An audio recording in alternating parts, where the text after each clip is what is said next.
Welcome back, ladies and gentlemen, to the European Open Division Crucible, I guess? Or just European Pro Division Crucible? European Crucible. Welcome back. And we have been, for now a game, one game away from victory, but Roll20. The reverse sweep is potentially real. They were able to put themselves on the board. I had trouble following that train of thought there. I'm so used to introing things as welcome back to the European Open Division and stuff like that. And I was like, is this Open Division technically? Yeah, not quite. It's like the end part of the Open Division? It's just bananas. It is. Let's head to the battleground, ladies and gentlemen. We didn't pull it off yet. We had to. Completely right. As we head to the battleground, it's going to be a holy banana map choice. And what were we saying? If you take one, take two. I mean, it's the one map that is still open where you say this one is small enough that you can try and get those team fights there. Well then, let's see if it will work out. Tomb the Spider Queen, in terms of Roll20, 29% win rate. So pretty decent. They actually got map wins on it. Yeah, again, like if it comes to a lot of those stats, I don't really think they're too much relevant for this particular case now, because it's a very different match that we're seeing, especially from a Holy Bananas perspective. They've been playing on very different patches. Way ago, Quackmix mentioned that in the interview, that he said, we don't know anything really about them, because even looking at the playoff matches within the Open Division was a different patch. Several heroes weren't even allowed back then, so they said they can't really prepare. They focus more on themselves. And I want to see Quackmix now with the draft. They must have some stuff prepared where they say, okay, these are picks that we reserve for moments like this one, and something like this has to come out. Because you already know, looking at the map, what Bananas want. They want another aggressive draft. They want another draft that tries to focus on getting kills and just like getting snap kills on someone, sniping someone. And I want to see something from Quackmix in the draft where they are saying, okay, we dominate the early game with this, focus maybe on the wave players, somehow get those turn-ins, play around them, and just snowball it. That's what I think they have to do now. Interestingly enough, I just want to point out that we haven't seen a single Mephisto in any of these games. We had it banned once yesterday, but it has not come to bear at all during the actual games. I mean, Mephisto hasn't really made the biggest splash in Europe just he's yet. He's there. He was actually responsible for one of Monkey Menagerie's wins in the final weeks. Yeah, but again, Monkeys played a lot of weird stuff in the last weeks. I mean, they were already in the Crucible, so you don't play the best stuff you have because you want to make sure that your opponents that scout you out from the Open Division don't get any information. But we have seen Mephisto. I mean, even Method played it a couple of times, but it's not really a staple in Europe. That's what I'm basically trying to say here. That makes complete and utter sense. As we do see Reina being banned out first here. He is, of course, pretty decent on this map. If he goes for Ace in the hole, then he's just a great assassin because you're going to be consistently able to auto-attack your opponents. And if you go Exterminator, you are a Webweaver wrecking machine. Alright, so my F banned out again. Medivh doesn't shock me either, and the Tyrande ban. Alright. So Saburo's been allowed, but this is a much smaller map. Genji is allowed. That's even more so important, because that's a ban that I could have definitely seen from the Bananas, and I could definitely see your Roll20 saying, well, Genji's up, obviously you want it, let's take that away. I think you might be right, and there it is. Absolutely, the Prophet Caldor comes once again with the Genji first ban, but this leaves Yrel a noob. Denying Yrel away from Zarmony could be a very effective move here for the Bananas. Boom. They don't take a noob though. Yeah, Hanzo is still incredibly effective here. I don't think they needed a noob. I mean, a noob, I feel if they get it in the next rotation, there's a good chance they pick it. Yeah. But they have shown that they're absolutely willing to put him on Muradin, Earth that is, and I'm very, very sure he can play a couple of other heroes. As they said before, we know that we were a little bit one-tricking on the Anuburak in a lot of Open Division games. We have practiced specifically to broaden that pool a little bit, so it can't only be you taking Muradin. There's definitely other things that they have focused on. We see Blaze, very quick reaction here, giving Zarmony a solid solo laner before any start getting banned away. More protection for that Genji and the Malfurion as well. Alright, banning out Diablo, not being afraid of facing off against Garrosh again. That's fair. I mean, they could even pick it for themselves if they wanted to, but I wouldn't really expect it. With Yrel, again, you have an easy choice going into Anuburak if that's what you are looking for. Muradin would work out. You can play Johanna here too.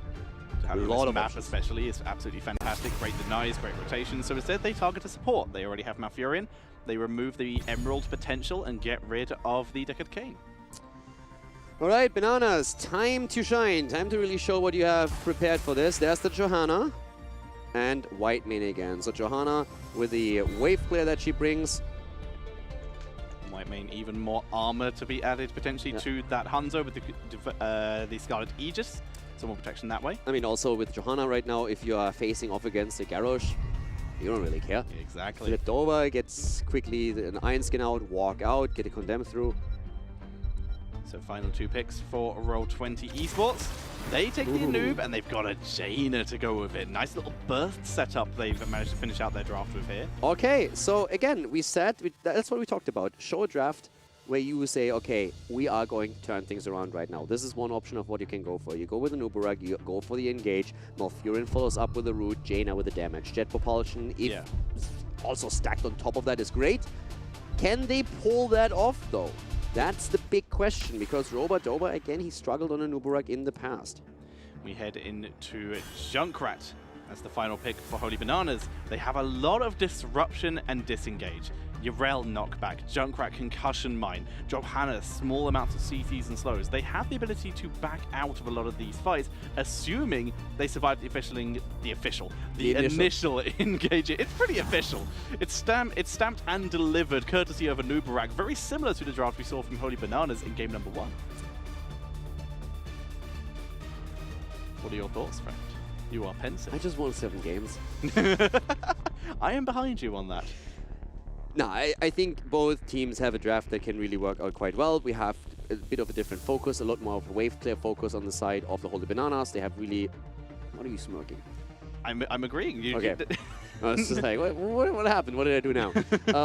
No, but like we have a lot of wave clear on the side of the Bananas. They still have kill potential. They have displacement through Junkrat, which can be great. You mentioned also like control of space that they have. But then a lot of aggression from the Holy Banana, from Roll20. A little bit of a flip from what we've seen in some of the previous games. So I'm actually interested to see how Roll20 pulls through with that now. And ladies and gentlemen, we are heading in to game number 5 of our best of 7 series. And spawning on the left-hand side is Roll20 with Shad back on the support with that Malfurion. Quacknix playing the Jaina here. Chris is on the Genji, Roba-Doba is on the Anubarak, and Zarmani is on the Blaze. And of course, continuing on the right side of the map, the Holy Bananas with a 3-1 lead in the best of 7. Ulf on the side lane, playing Yrel. Gugush on Junkrat. Having Guru this time playing Hanzo.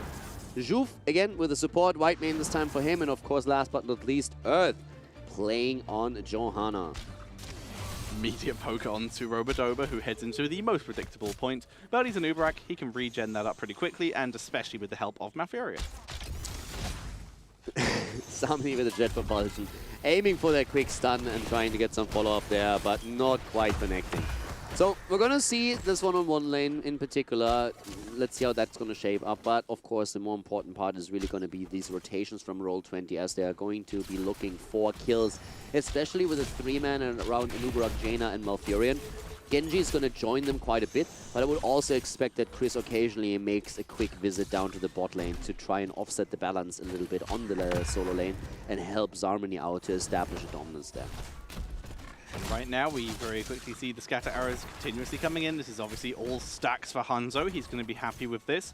Jaina's trying to do similar, wants to stack up her baseline trait, already on 296. That's not a lot, but every little helps, building towards that ice block. In terms of the level 1, I mean, especially with the Regeneration Master, one of the reasons why with the Nubarak you oftentimes want to go into a town like this on Tomb is just because those lanes are so close together. It's fantastic, and to get just the globes. It's super easy to get globes in a rotational game where you have 3-4 heroes rotating between 2 lanes trying to make those plays. Already down here, a bit of aggression. Olf actually attempting to body block Zarmani here. Can't quite get that through, but that's still a ton of damage on both of the heroes that rotated down for Roll20. Deflect being used, expecting a scatter arrow, but it did not come this time. But still, pretty good heads-up play. And yeah, the Regen Master, like you said, is going to be fantastic here. Blaze even have the option to go for new habits, but decided against it this time because he is going to be stuck in the bot lane a fair amount. I remember when Regen Master used to be an infinitely stacking quest, and this used to be just the map to take with like Johanna and stuff like that and make her invincible. Yeah, absolutely. That was fun. I actually miss some of that stuff where on a map or on certain maps, certain heroes, through their talents or just talent choices in general, become just incredibly powerful because of the layout of the map. And I feel Tomb was always the best example for it, where a lot of the stacking tools, not only against like regeneration probes, but also minion stacks would be really powerful because you have that easy access on lanes. Back when ETC groupies used to be an infinitely stacking talent, where basically you could get a Brightwing's worth of healing output on ETC if you just stacked enough globes. That was a fun time. It was actually really good. I mean, Asmodan was the prime example. Oh yeah. This was the map where you could just like stack on him into the late game very easily. But for now, we're going to look for kills. Gugush being attacked here, but immediately moving out with Junkrat, and now the turnaround attempt on the side of the Bananas. Genji dashing through, finds Juf, but Whitemane tanking through this reasonably well, dropping a little bit of damage. Nice drain onto Robodoba, slowing him down, but he decides to go for the counter engage instead onto Ulf, but Ulf is having none of it. Genji needs healing, as we see Rel moving now down to the bottom of the map. But yeah, no kills so far. Both of the teams brawling around, but not getting these kills yet. But again, Roll20, they want to be aggressive. They are going to be the ones looking for the kills. The Bananas have so far turned in 25 gems. They are controlling the rotation a bit. They have great wave clear. That's what we highlighted during the draft. And they are going to try and snowball Roll20 here. Robodoba eats a fair amount of harassment. He's already used Burrow Charge, so he's actually in a little bit of danger, but the damage output is a little bit short. They go for Earth. Chris rotated in. Guru actually on the attack here. This is, of course, going to be one of the interplays here where the two brothers go up against each other. Whenever Chris is getting a direct jump against Hanzo, he's going to make that play, simply because he is going to try and abuse that low HP pool that we're seeing on the hero. Earth doing what Johanna does best and just wading forward and tanking through a lot of damage, but it's burning the Clemency a lot. This means that, of course, Hanzo's maybe not getting that healing. Johanna's being very reliant as well on her own Laws of Hope at level 1. Whitemane's out-of-combat healing is really not good. Gugush on Junkrat firing one lone stat grenade over to try and interrupt Jaina. That didn't quite work out for him. The Bananas, though, losing Whitemane too. It's actually a last shot here provided by Shad. He already made the plays on Samuro in game number 4. And now in game number 5, he's responsible for the first death on the side of the Bananas. And first blood in the entire game, in fact, as we see both teams continuing to just grab as many gems as possible. Both teams have enough for a full turn, and it's finding that area and how much they want to soak beforehand. Quacknix again. I mean, he has the burst damage on his Jaina, but now even Chris being attacked here. Olaf just in general in this series has been doing a great job. There were a couple of moments in Dragonshire, yes, where he got picked off on the Haka, but just in general, a lot of kill opportunities created by him, and he always opens up through a drag. A lot of opportunities there. On the first map in particular, he has been playing a great series, and he's definitely one of the backbone players of this team. But it dropped by Shad.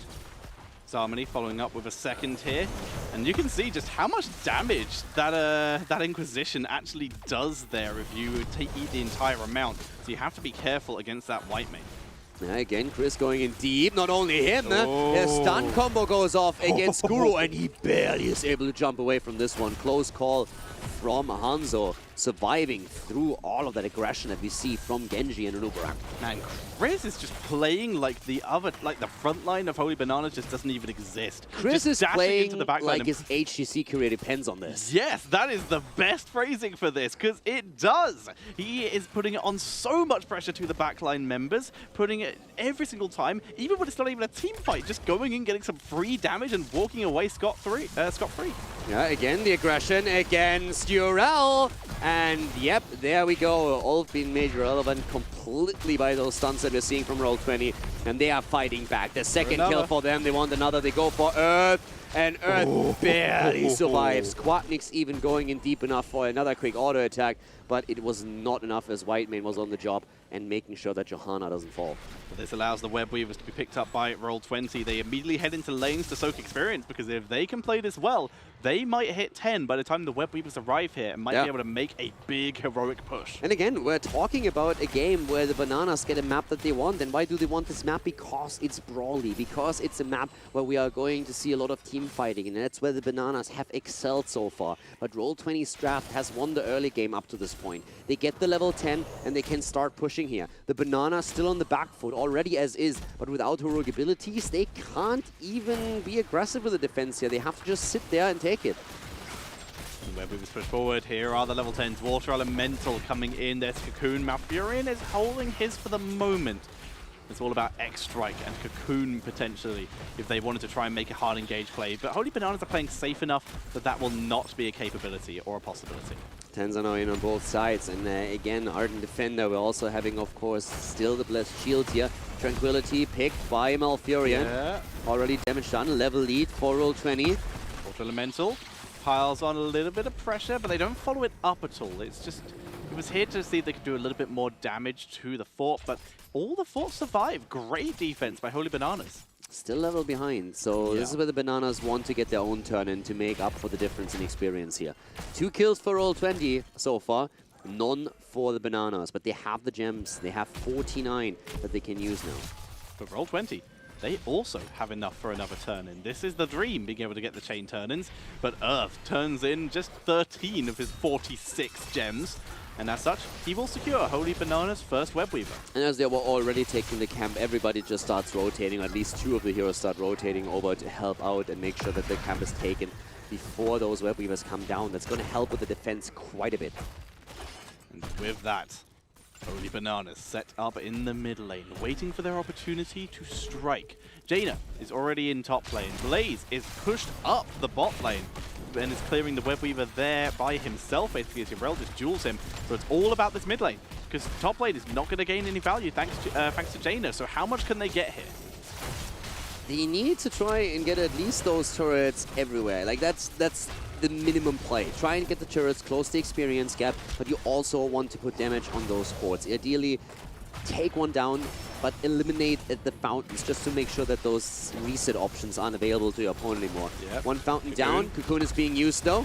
Ulf is there. Session used, keeping him safe. Ardent Defender absorbs all the blizzards. So that's good. Dragon Arrow giving Johanna a chance to escape here. And with that, Holy Bananas will disengage. Very nicely done. Yeah, but well done by Guru, definitely. That arrow was worth a lot, making sure that Johanna doesn't have any problem walking away from this, even with, of course, the trade still being active. So getting the Iron Skin through was another great layer where they made sure that there was nothing that the Roll20 could do about it. There was no additional stun that could be stacked on top of that. But you look at the experience, and it's still Roll20 with a pretty significant lead in XP that will lead to an earlier level 13 for them. That's going to be a big deal. Getting in that extra damage on a Nubarak is even a decent deal, as he adds a little bit of extra burst. As they do creep forward, Ulf will be spotted by Zarmony. Saying it's a hard engage. A massive lead in gems for Roll20. 98 against 60. So this just comes through those 2 kills that we saw against the Bananas and just doing a better job of keeping those gems on their own. So Roll20 with another Web Weaver wave, looking good in this game. Yeah, both teams just taking it in turns to grab bruiser camps and then turn in. And as such, Roll20, they are now going to be looking for forts. Mid lane still pretty healthy. Actually has both towers alive for Holy Bananas. So it's all going to be about top lane. It's already actually taking a little bit of damage, and bot lane that's taken a lot of damage. And I have to come back to it. There's a lot of psychology going into this match too. Because if you lead with a 3-0, you lose the first map and it's fine. You got caught off guard a bit by that Samuro. Well, maybe not caught off guard. I mean, they banned him earlier. But it was something that you couldn't quite deal with on a big map. But now you're playing on the second map, and all of a sudden, if Roll20 takes another win here and makes this a 3-2, there's only 2 more maps that they have to take. So all of a sudden, you're realizing this is not a sure win for us yet. So this can really be a problem if the Bananas lose here, and they know that too. At this point, Roll20 is doing everything they can to go in deep for more kills and secure another win. Ulf has Ardent Defender up, which is why he's willing to go so much more. In fact, has to pop it. Whitemane is in the cocoon. Here's the Riptide to try and deny this with the bunker being dropped. That is a commitment to take down this fort, and they will get it. And they get Johanna here. Nicely done. That's a disaster for the Bananas. That is so many gems that they just lost. More than 40 gems just went down the drain. Oh, no. They're down to 30. That is a nightmare. They had enough for another turn after this. They could have traded this, but now they're not even. They're still like 20 away. Whereas Roll20 picking up the gems from that kill gave them enough for a turn-in. This is horrible. Yeah. For the Bananas, this is an absolute disaster. Roll20 has another turn-in available. They're closing in on level 16. If they get the turn-in now, get 16, and then push with it, they should be able to push for a keep. Yeah, Chris is the one who has the gems they need to turn in. He's already going to start. We'll probably get interrupted this time, but bot lane is so empty, he can just run down to the turn-in point there. I mean, it's exactly what I talked about earlier when we are talking about the scenarios that could happen. Play big maps if you have the map choice. Try and play the macro game. Deny the global to the Bananas. They did it on Cursed Hollow, exactly as predicted. And then the question was still, what happens once we are on Tomb? It's a small map. How do you deal with it? And you deal with it by drafting a good strategy, putting Quacknix in the spot where he just says, okay, guys, this is the draft that wins us the game, and snowball it. And it's exactly what we're seeing here. Yeah. They drafted the early game, they won it, and now they're snowballing this entire thing. They are on 16, they have the talent advantage. They eliminated the gems, and the Bananas are struggling, trying to hold on for dear life. And Jarrell doesn't get the Ardent Defender, but the Aegis is not enough to keep her alive either. Good damage onto Genji, but he gets deleted by Hanzo. Yeah, Riptide does a good damage to the backline too. Juve, on the other hand, he is way out. And that's the end right there for Whitemane. 2 kills for 1, and the push is still going strong. The top fort is going to fall. There's just no doubt about that. The question just remains how much is going to happen here at the bottom of the map. Looks like the keep is going to be a goner. Are they going to push for more? I don't think they can. It's too early in the game. Kills, but even the keep should be enough. Yeah, they're backing up, being safe about this. The Seashine camp's being taken there as well by Jaina pre this push. Just so clutch. Cocoon on Whitemane, a great engage. And Roll20, they're just, like you said, snowball is 100% the word right now. Yeah, and of course that's another thing that we might see later if Volskaya is being played. It's another thing we could see there. Volskaya is open and Towers of Doom is open, and those are 2 big maps where the Bananas could be at a disadvantage through the macro game, and where Roll20, especially when we're looking towards Volskaya, could try for another snowball attempt. I mean, we're not there just yet. Bananas still can make the way back into this, and if you want to come back into this particular one, this is the time. Yeah. I mean, here's that. Yeah, they have even talents for the last time this game, basically for a long time. They actually have enough gems for a turn-in. Other than the fact bot lane's pushed up, everything's pretty okay for Holy Bananas in terms of opportunities for a comeback. You're 2 levels behind, but you have the same talent, and that's really what matters here. Yes, the stats advantage through the 2-level disadvantage is an issue, but you have the gems, you have the talent. Now you have to go in and make that count, and that's what they're going to try. Play aggressive, secure the turn-in, and try and force a fight. If you win that, you can start that comeback.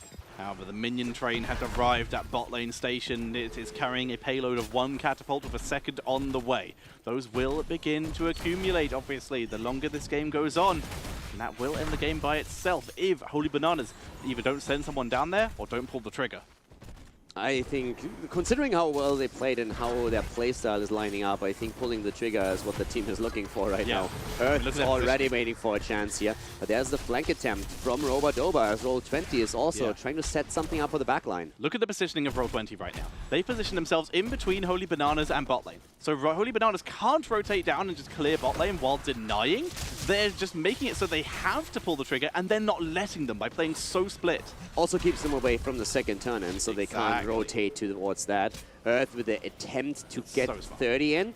All right, he's going to get that. That's great for them, but they need more. They need another 2. Junkrat's leaving.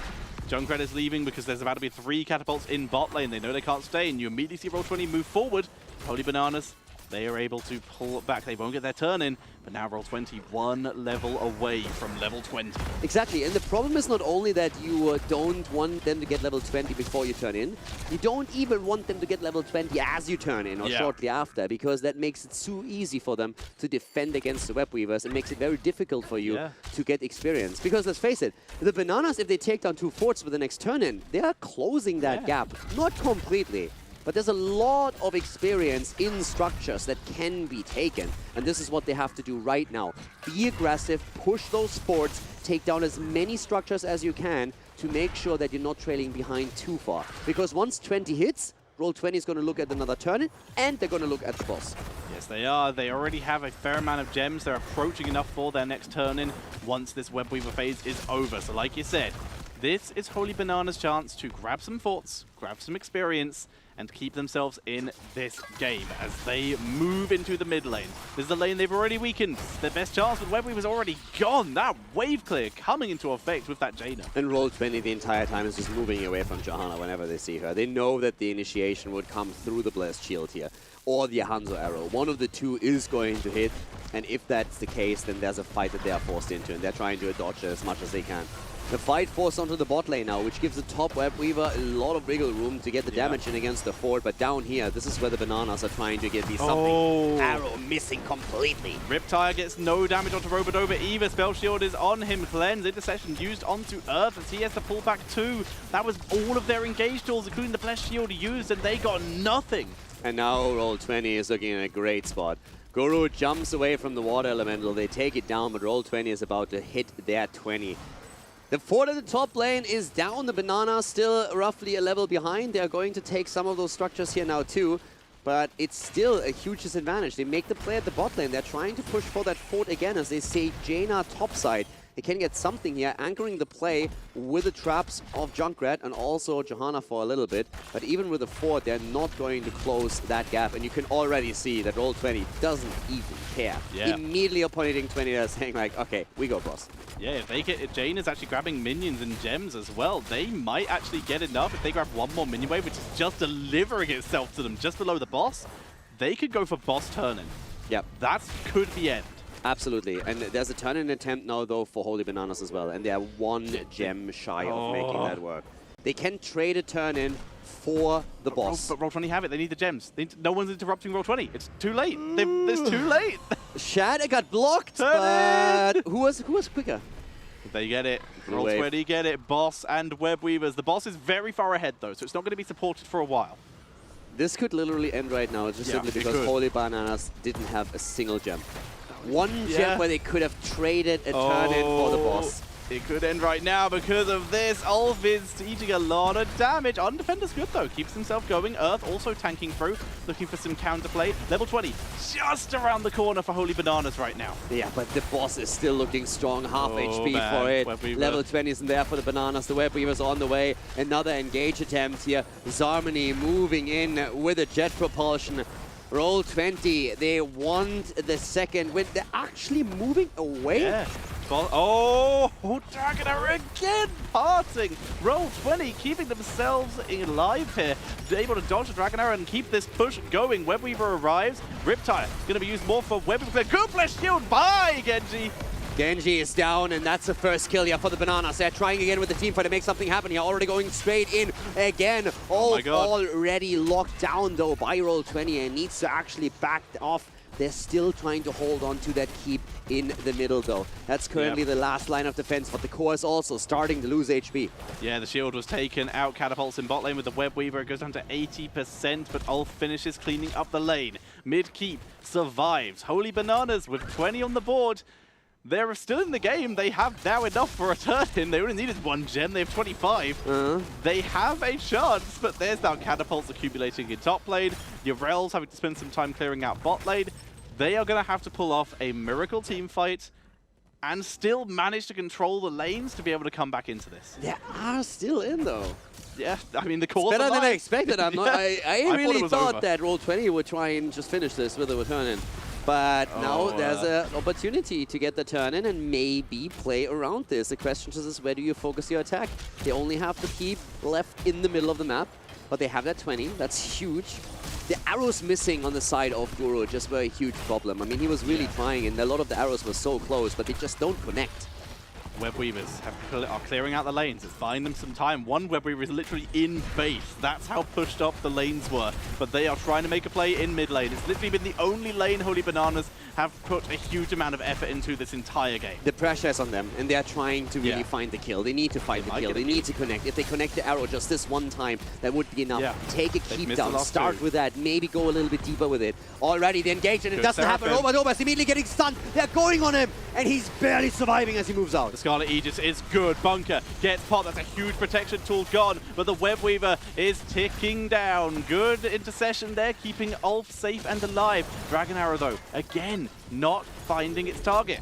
Earth, careful, Nice, uses. In the last moment, the Iron Skin, all for the re-engage, jumping in again in the last fight. Chris. Rewind on Robot. Joba kept him alive. It was the only reason why he could get away. But here comes the massive engage! Down they go, double kill! Resets, looking for more Gugus, trying to do some damage, but with 2 members down, Earth finally dropping 2. Junkrat might escape, but what can he do against 5 members of Roll20 all alone? And this lone Junkrat may have to witness the destruction of his core. Roll20 on the way to victory. The core of the Bananas already down to 80%, and with that turnaround and the quad kill that we just witnessed, from Roll20, they are now finally on the way towards the core to end game number 5. Great job by them here, snowballing against the Bananas, and now again closing the numbers here. 3 wins for the Bananas in this best of 7, and we are witnessing the 2nd victory for Roll20 in this series.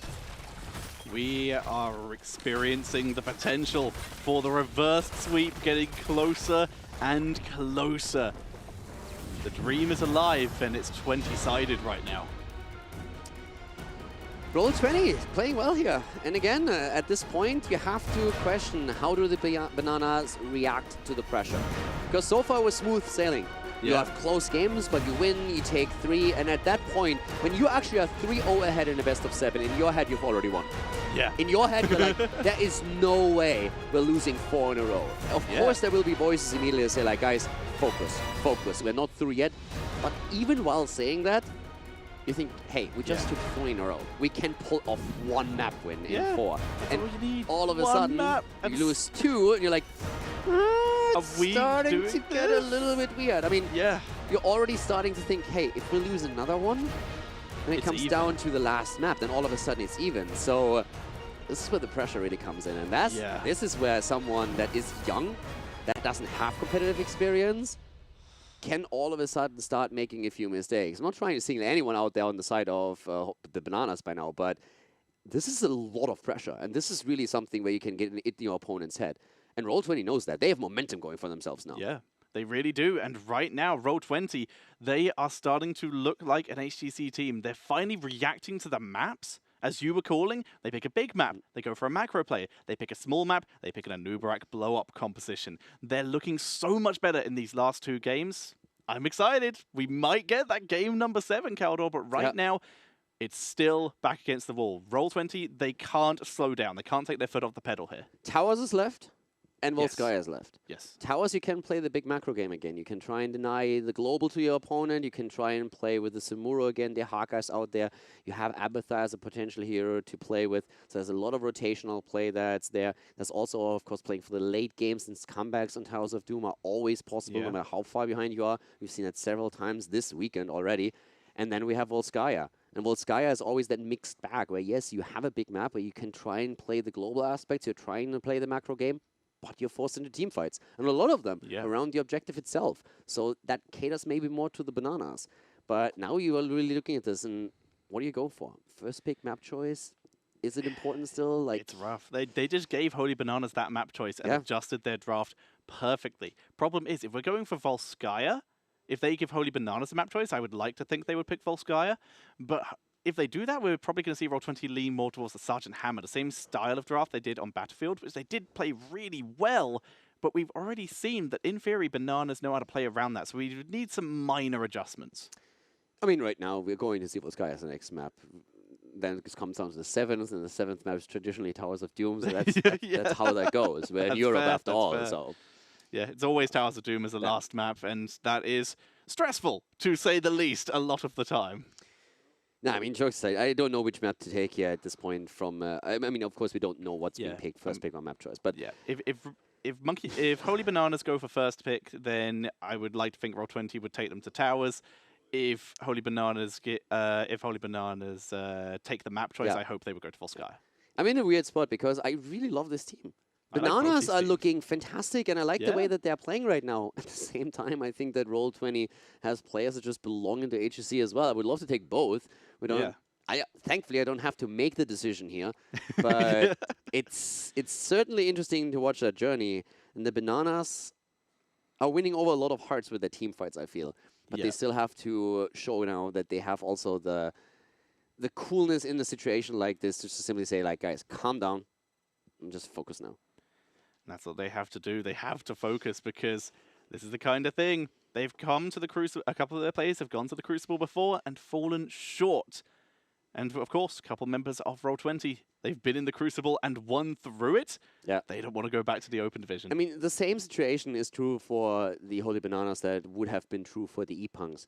If you don't make it here, there's a really good chance there's a few of your players are immediately being looked at by other teams that are still in HGC that say, like, hey, we need another player. I mean, again, Quacknix is retiring, JPL is going to leave, the same is true for Darkmog, so that's 3 players that have already announced, listen, after this year, we are done. And those are slots that have to be filled. And there's other teams that might just release one of their players and say, listen, we need someone else to just create a different lineup and a different energy and synergy there. So you now have seen with the E-Punks, a team that made it through. We can maybe see some of the Monkeys still staying in HGC. But even if the Holy Bananas don't make it here today, some of their players would be picked up. And that means that that team that has made it this far is, so to say, getting destroyed through that. So possibly, so you can't go back into the open division with the same roster and go, that's fine, we'll try again. The chances are, there is a decent chance that you're not going to have those same players. Exactly. So right now, this is the big opportunity for them. Some of them might still make it into HGC if they get a spot on a different team, but for them as a 5-man, this is it. 2 more maps to be played at a maximum. And Roll20 is now showcasing all of a sudden, listen, guys, we're not quite ready to give up our HGC slot just yet. Yeah, 0-3 was a bad start, but we are starting to get that momentum now. We'll have to see where that momentum takes them. We are currently awaiting the next Battleground choice to find out where we will be heading. But right now, once again, only 1 map required by Holy Bananas to end this. But that's been the case for 2 games in a row now. That's like you said, the mental state is going to start coming into bear here. I mean, they haven't lost with the Nubarak yet, and you can play a Nubarak composition on both remaining maps. Yes. Yeah, very definitely. much so. So, if you draft differently, I would say it's definitely going to be Volskaya, where you are thinking more about the sustain on the checkpoint than anything else. That's why oftentimes Blaze is being picked over other heroes. But yeah, Urel got now denied twice. Actually, it's just that so far not a single win for the Bananas with Urel. That's true. Not a single win for the Bananas with Urel, and not a single loss with a Nubarak. Perhaps the priority of stealing this away from Zarmany is misplaced a little bit. Oh, get that Dehaka in again. Yeah, I mean, again, worked well. Olaf does really well with it. He always he definitely hits those isolations in the tongues. He has a really good rotation. The burrows that we've seen from him, like that, those calls on the big maps were great. And I think it's something that Roll20 also picked up on, because they banned Dehaka now several times. But yeah, we have as the next map. It's going to be announced in a second. We already know. we have a little preview thing. We're being cheeky. We're cheating, guys. But yeah. We're not gonna spoil it. You guys will get to see it on a lovely lovely graphic. Wow, I forgot the word graphic there for a second. That's how stressful this series is, as we are heading to Towers of Doom, and it